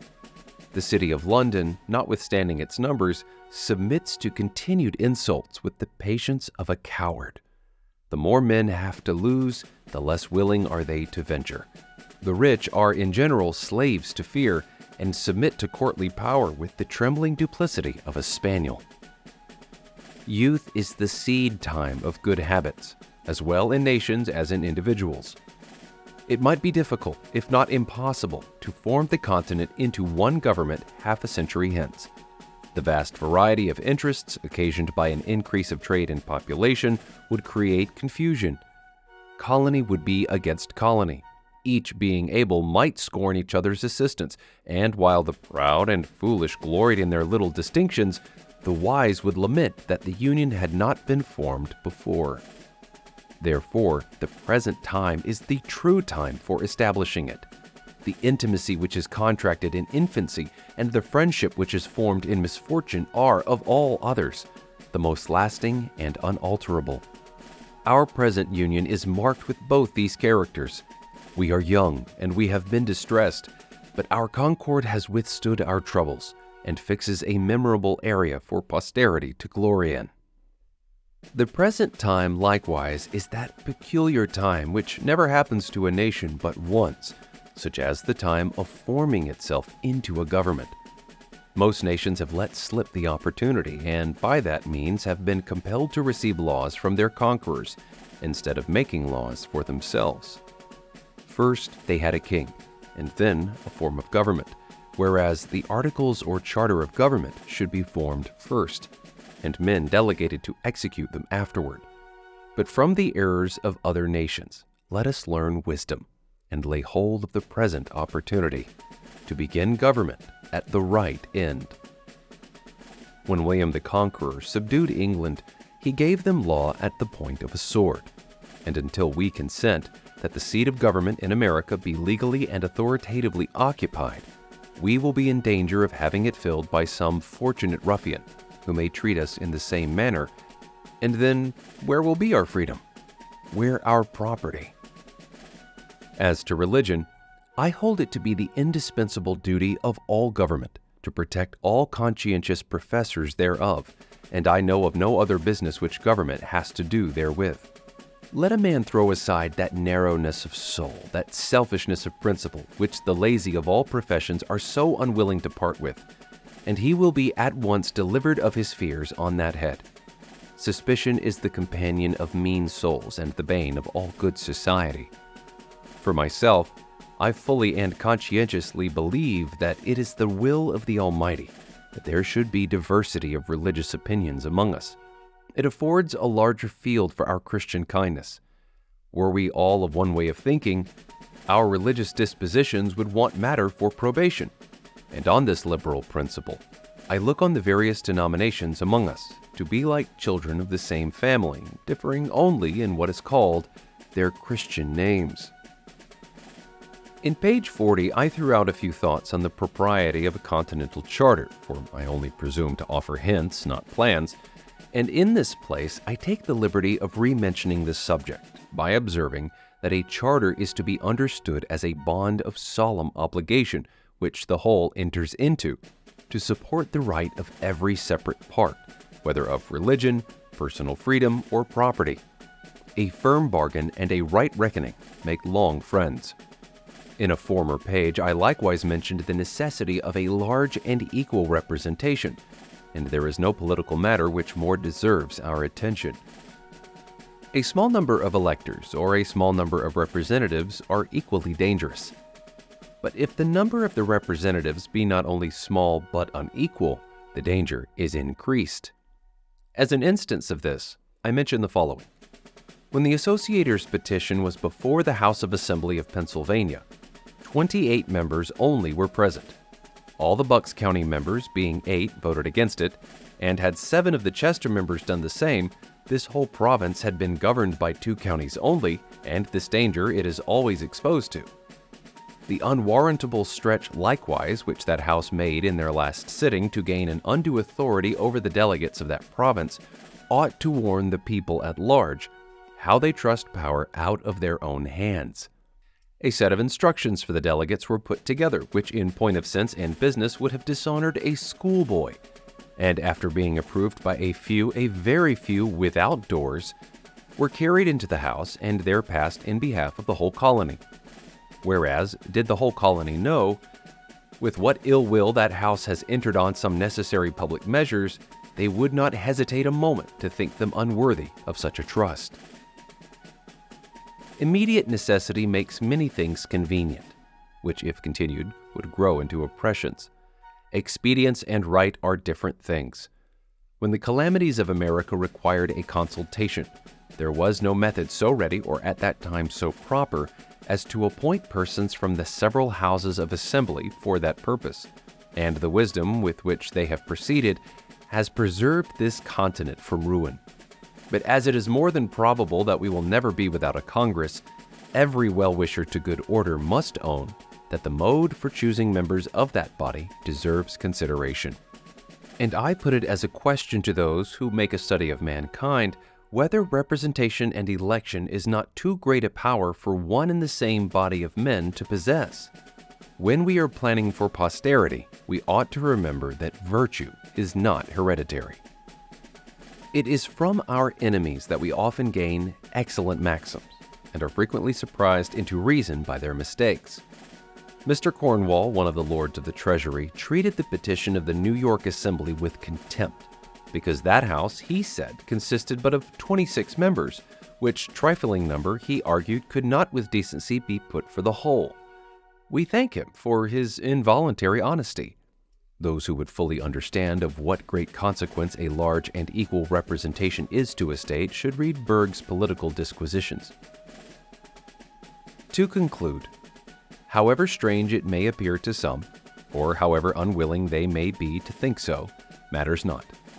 But many strong and striking reasons may be given to show that nothing can settle our affairs so expeditiously as an open and determinate declaration for independence, some of which are: first, it is the custom of nations, when any two are at war, for some other powers not engaged in the quarrel to step in as mediators, and bring about the preliminaries of a peace. But while America calls herself the subject of Great Britain, no power, however well disposed she may be, can offer her mediation. Therefore, in our present state, we may quarrel on forever. Secondly, it is unreasonable to suppose that France or Spain will give us any kind of assistance, if we mean only to make use of that assistance for the purpose of repairing the breach and strengthening the connection between Britain and America, because those powers would be sufferers by the consequences. Thirdly, while we profess ourselves the subjects of Britain, we must, in the eye of foreign nations, be considered as rebels. The precedent is somewhat dangerous to their peace for men to be in arms under the name of subjects. We, on the spot, can solve the paradox, but to unite resistance and subjection requires an idea much too refined for common understanding. Fourthly, were a manifesto to be published and dispatched to foreign courts, setting forth the miseries we have endured and the peaceable methods we have ineffectually used for redress, declaring at the same time that not being able any longer to live happily or safely under the cruel disposition of the British court, we had been driven to the necessity of breaking off all connections with her, at the same time assuring all such courts of our peaceable disposition towards them and of our desire of entering into trade with them, such a memorial would produce more good effects to this continent than if a ship were freighted with petitions to Britain. Under our present denomination of British subjects, we can neither be received nor heard abroad. The custom of all courts is against us, and will be so, until by an independence we take rank with other nations. These proceedings may at first appear strange and difficult, but, like all other steps which we have already passed over, will in a little time become familiar and agreeable. And until an independence is declared, the continent will feel itself like a man who continues putting off some unpleasant business from day to day, yet knows it must be done, hates to set about it, wishes it over, and is continually haunted with the thoughts of its necessity. On the Quakers. To the representatives of the religious society of the people called Quakers, or to so many of them as were concerned in publishing the late piece entitled The Ancient Testimony and Principles of the People called Quakers Renewed, with respect to the King and Government, and touching the commotions now prevailing in these and other parts of America, addressed to the people in general. The writer of this is one of those few who never dishonors religion either by ridiculing or cavilling it at any denomination whatsoever. To God, and not to man, are all men accountable on the score of religion. Therefore, this epistle is not so properly addressed to you as a religious, but as a political body, dabbling in matters which the professed quietude of your principles instruct you not to meddle with. As you have, without a proper authority for so doing, put yourselves in the place of the whole body of the Quakers, so the writer of this, in order to be on an equal rank with yourselves, is under the necessity of putting himself in the place of all those who approve the very writings and principles against which your testimony is directed. And he has chosen this singular situation in order that you might discover in him that presumption of character which you cannot see in yourselves. For neither he nor you can have any claim or title to political representation. When men have departed from the right way, it is no wonder that they stumble and fall. And it is evident from the manner in which you have managed your testimony that politics, as a religious body of men, is not your proper walk. For however well adapted it might appear to you, it is nevertheless a jumble of good and bad put unwisely together, and the conclusion drawn therefrom both unnatural and unjust. The first 2 pages, and the whole does not make 4, we give you credit for and expect the same civility from you, because the love and desire of peace is not confined to Quakerism. It is the natural as well the religious wish of all denominations of men. And on this ground, as men laboring to establish an independent constitution of our own, do we exceed all others in our hope, end, and aim. Our plan is peace forever. We are tired of contention with Britain and can see no real end to it, but in a final separation. We act consistently, because for the sake of introducing an endless and uninterrupted peace, do we bear the evils and burdens of the present day. We are endeavoring and will steadily continue to endeavor to separate and dissolve a connection which has already filled our land with blood, and which, while the name of it remains, will be the fatal cause of future mischiefs to both countries. We fight neither for revenge nor conquest, neither from pride nor passion. We are not insulting the world with our fleets and armies, nor ravaging the globe for plunder. Beneath the shade of our own vines are we attacked. In our own houses and on our own lands is the violence committed against us. We view our enemies in the character of highwaymen and housebreakers, and having no defense for ourselves in the civil law, are obliged to punish them by the military one, and apply the sword in the very case where you have before now applied the halter. Perhaps we feel for the ruined and insulted sufferers in all and every part of the continent, with a degree of tenderness which has not yet made its way into some of your bosoms. But be you sure that you mistake not the cause and ground of your testimony. Call not coldness of soul religion, nor put the bigot in the place of the Christian. Oh, you partial ministers of your own acknowledged principles, if the bearing arms be sinful, the first going to war must be more so, by all the difference between willful attack and unavoidable defense. Therefore, if you really preach from conscience and mean not to make a political hobby horse of your religion, convince the world thereof by proclaiming your doctrine to our enemies, for they likewise bear arms. Give us proof of your sincerity by publishing it to St. James's, to the commanders-in-chief at Boston, to the admirals and captains who are piratically ravaging our coasts, and to all the murdering miscreants who are acting in authority under him whom you profess to serve. Had you the honest soul of Barclay, you would preach repentance to your king. You would tell the royal wretch his sins and warn him of eternal ruin. You would not spend your partial invectives against the injured and the insulted only, but, like faithful ministers, would cry aloud and spare none. Say not that you are persecuted, neither endeavor to make us the authors of that reproach, which you are bringing upon yourselves. For we testify unto all men that we do not complain against you because you are Quakers, but because you pretend to be and are not Quakers. You have tasted of prosperity and adversity. You know what it is to be banished your native country, to be overruled as well as to rule and set upon the throne. And being oppressed, you have reason to know how hateful the oppressor is both to God and man.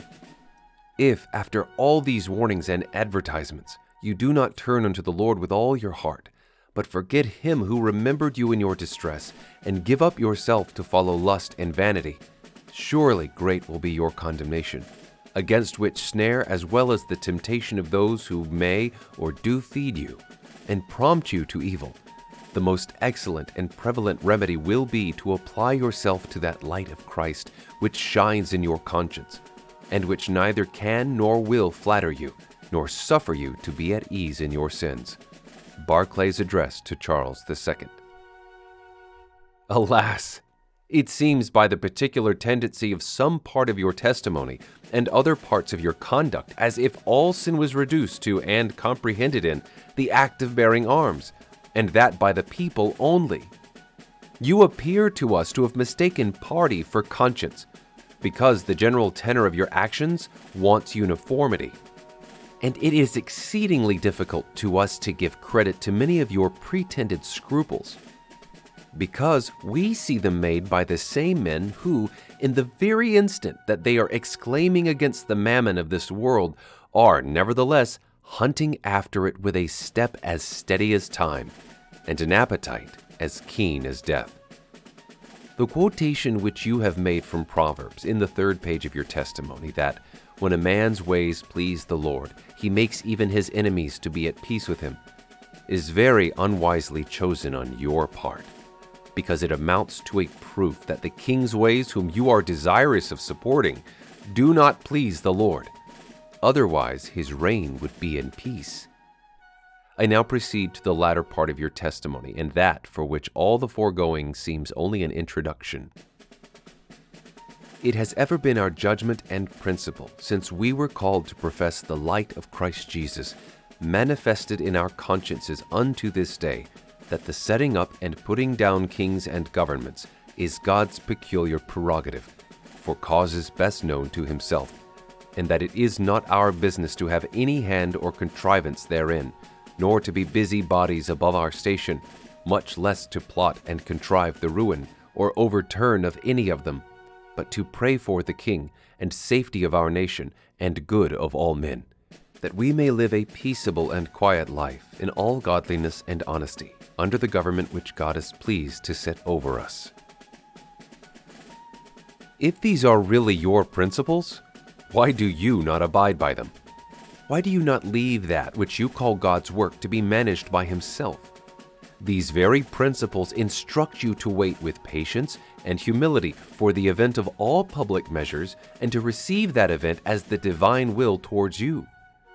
Therefore, what occasion is there for your political testimony if you fully believe what it contains? And the very publishing it proves that either you do not believe what you profess, or have not virtue enough to practice what you believe. The principles of Quakerism have a direct tendency to make a man the quiet and inoffensive subject of any and every government which is set over him. And if the setting up and putting down of kings and governments is God's peculiar prerogative, he most certainly will not be robbed thereof by us. Therefore, the principle itself leads you to approve of everything which ever happened or may happen to kings as being his work. Oliver Cromwell thanks you. Charles then died not by the hands of man, and should the present proud imitator of him come to the same untimely end, the writers and publishers of the testimony are bound, by the doctrine it contains, to applaud the fact. Kings are not taken away by miracles, neither are changes in governments brought about by any other means than such as are common and human, and such as we are now using. Even the dispersion of the Jews, though foretold by our Savior, was effected by arms. Therefore, as you refuse to be the means on one side, you ought not to be meddlers on the other, but to wait the issue in silence. And unless you can produce divine authority to prove that the Almighty who has created and placed this new world at the greatest distance it could possibly stand, east and west from every part of the old, does nevertheless disapprove of its being independent of the corrupt and abandoned court of Britain. Unless I say you can show this, how can you, on the ground of your principles, justify the exciting and stirring up the people firmly to unite in the abhorrence of all such writings and measures as evidence a desire and design to break off the happy connection we have so far enjoyed with the kingdom of Great Britain, and our just and necessary subordination to the king and those who are lawfully placed in authority under him? What a slap of the face is here! The men who in the very paragraph before have quietly and passively resigned up the ordering, altering, and disposal of kings and governments into the hands of God are now recalling their principles and putting in for a share of the business. Is it possible that the conclusion which is here justly quoted can any ways follow from the doctrine laid down? The inconsistency is too glaring not to be seen, the absurdity too great not to be laughed at, and such as could only have been made by those whose understandings were darkened by the narrow and crabby spirit of a despairing political party. For you are not to be considered as the whole body of the Quakers, but only as a factional and fractional part thereof. Here ends the examination of your testimony, which I call upon no man to abhor as you have done, but only to read and judge of fairly. To which I subjoin the following remark: that the setting up and putting down of kings most certainly mean the making him a king who is yet not so, and the making him no king who is already one. And pray what has this to do in the present case? We neither mean to set up, nor to put down, neither to make, nor to unmake, but to have nothing to do with them. Therefore, your testimony, in whatever light it is viewed, serves only to dishonor your judgment, and for many other reasons had better have been let alone than published. First, because it tends to the decrease and reproach of all religion whatever, and is of the utmost danger to society, to make it a party in political disputes. Secondly, because it exhibits a body of men, numbers of whom disavow the publishing political testimonies as being concerned therein and approvers thereof. Thirdly, because it has a tendency to undo that continental harmony and friendship which yourselves by your late liberal and charitable donations have lent a hand to establish, and the preservation of which is of the utmost consequence to us all. And here, without anger or resentment, I bid you farewell, sincerely wishing that as men and Christians, you may always fully and uninterruptedly enjoy every civil and religious right, and be, in your turn, the means of securing it to others, but that the example which you have unwisely set of mingling religion with politics may be disavowed and reprobated by every inhabitant of America. Finish. Reviews on the book Common Sense.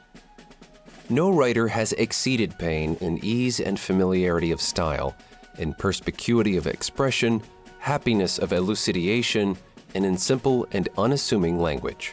Thomas Jefferson.